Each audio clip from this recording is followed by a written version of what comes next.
दुनिया का लगभग 71% हिस्सा पानी से ढका हुआ है और जब इस विशाल पानी का एक बड़ा हिस्सा असामान्य रूप से उबलने लगे तो पूरी धरती के मौसम का सिस्टम बिगड़ जाता है। इस समय पैसिफिक ओशन यानी प्रशांत महासागर में कुछ ऐसा ही घटित हो रहा है जिसने वैज्ञानिकों की नींद उड़ा दी।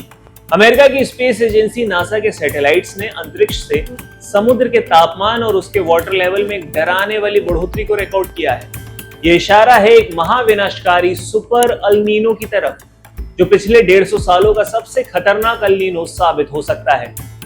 इसका सीधा असर न सिर्फ ग्लोबल वेदर पर पड़ेगा बल्कि भारत की $4 ट्रिलियन की इकोनॉमी और मॉनसून पर भी इसका बहुत तगड़ा दबाव आने वाला है। तो आखिर नासा के सैटेलाइट्स ने देखा क्या है? नासा का जो सेंटिनल-6 माइकल फ्रेलिच सैटेलाइट है वो लगातार पृथ्वी के समुद्रों पर नजर रखता है। इस सैटेलाइट से मिले ताजा डेटा के अनुसार प्रशांत महासागर के भूमध्य रेखा यानी इक्वेटोरियल रीजन में समुद्र का जल स्तर नॉर्मल से काफी ऊपर उठ चुका है। अब आप सोचेंगे कि पानी का लेवल ऊपर उठने का अल्नीनो से क्या कनेक्शन है? अब एक साइंस का सिंपल सा नियम है, उसे कहते हैं थर्मल एक्सपेंशन। जब पानी गर्म होता है तो वो फैलता है, एक्सपैंड होता है और उसका जो वॉल्यूम है वो बढ़ जाता है। नासा के वैज्ञानिकों का कहना है कि समुद्र की सतह का इस तरह से ऊपर उठना ये साफ दर्शाता है कि पानी के नीचे भारी मात्रा में हीट यानी गर्मी जमा हो रही है और अमेरिकी agency national ocean and atmospheric administration ने इस खतरे को भांपते हुए सीजन के अल्नीनो की शुरुआत की ऑफिशियल घोषणा भी कर दी है। ये याद दिलाता है 1997 के गॉडजिला अल्नीनो की। नासा की जेट प्रोपल्शन लेबोरेटरी के एक्सपर्ट जब इस नए डेटा को देख रहे हैं तो उन्हें 1997 की याद आ रही है। साल 1997 में दुनिया ने अब तक का सबसे खतरनाक रिकॉर्ड ब्रेकिंग अल्नीनो देखा था, जिसे साइंटिस्ट ने गॉडजिला अल्नीनो नाम दिया था। उस साल दुनिया भर में भयानक सूखा, जंगलों में आग और अजीबोगरीब बाढ़ जैसी आपदाएं आई थी। इस बार जो केल्विन वेव्स यानी समुद्र के नीचे बहने वाली सैकड़ों मील चौड़ी गर्म पानी की लहरें हैं वो रिकॉर्ड की गई हैं।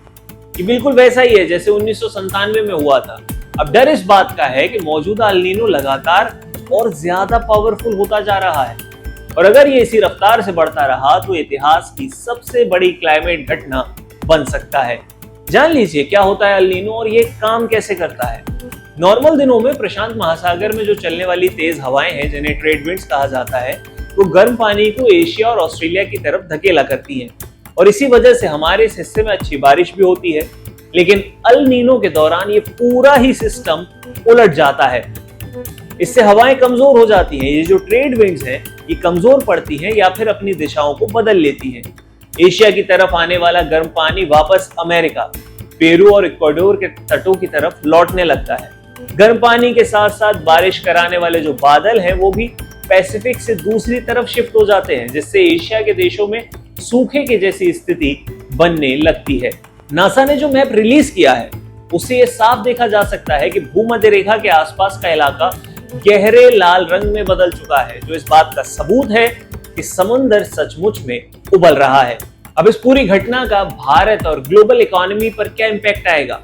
विश्व मौसम संगठन यानी WMO की चेतावनी है कि सुपर अल्नीनो के कारण धरती का जो औसत तापमान है वो सारे अभी तक के पुराने रिकॉर्ड्स को तोड़ देगा। लेकिन भारत के लिए खबर और भी ज्यादा चिंता पैदा करने वाली है। भारत की खेती और पूरी ग्रामीण अर्थव्यवस्था मॉनसून की बारिश पर टिकी हुई है। अल्नीनो सीधे तौर पर मॉनसून को कमजोर कर देगा। अगर इस साल मॉनसून कमजोर रहा, बारिश में भारी कमी आई तो देश में सूखे के हालात बन सकते हैं, जिससे फसलों का प्रोडक्शन गिर जाएगा और महंगाई तेजी से बढ़ेगी। भारत इस समय एक तेजी से बढ़ती हुई $4 ट्रिलियन की अर्थव्यवस्था है। ऐसे में एग्रीकल्चर सेक्टर पर लगने वाला कोई भी झटका पूरी जीडीपी ग्रोथ को धीमा कर सकता है।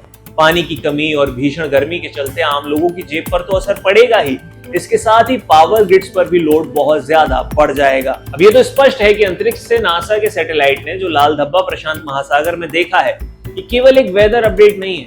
ये आने वाले समय में पूरी दुनिया के देशों के लिए फूड सिक्योरिटी, वाटर मैनेजमेंट और इकोनॉमी को संभालने की एक बहुत बड़ी चुनौती दर्शाता है।